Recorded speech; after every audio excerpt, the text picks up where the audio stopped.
The committee has now considered the responses that we have received from James Murdoch, Tom Crone and Colin Myler, from Rebecca Brooks, John Chapman and from Harbottle and Lewis. These do raise a number of additional questions. In the first instance, we will want to pursue some of these questions specifically with Colin Myler and Tom Crone and probably John Chapman and Daniel Cloak, and they are likely therefore to be asked to come and give evidence to the committee in September.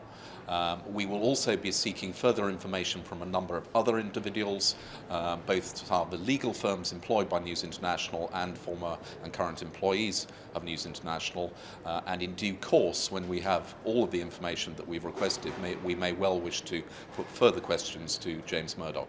There are three areas where I think the committee has further questions which we're going to want to explore. There is the continuing difference in the accounts of James Murdoch and Tom Crone and Colin Myler about whether or not James Murdoch was aware of the so-called for Neville email. There is the question about the size of the settlement paid to Gordon Taylor and what influenced that. And then we have the question of the continuing payment of Glenn Mulcair's legal fees and the size of the payoff for Clive Goodman.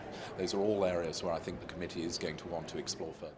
Well, the committee is very united. We are simply trying to find out whether Parliament was misled and where, and all of us around the table today were determined to do that.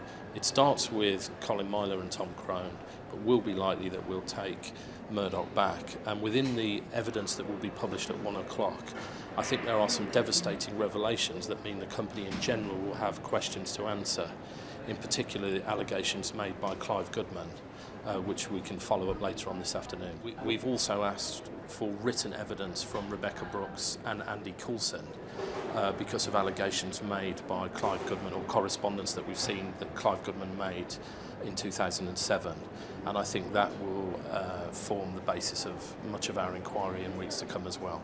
Well, we've always been aware that there is evidence pointing at other newspaper groups, going right back to the Operation Motorman inquiry, and there have been allegations more recently about phone hacking at other newspapers.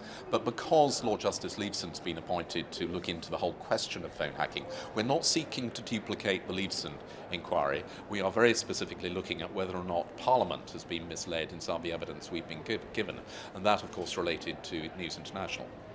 My own concerns are not part of the committee investigation, but my own concerns are that this will lead to other forms of covert surveillance, and I think the next scandal will be computer hacking, and we're going to be living with this for weeks and months to come.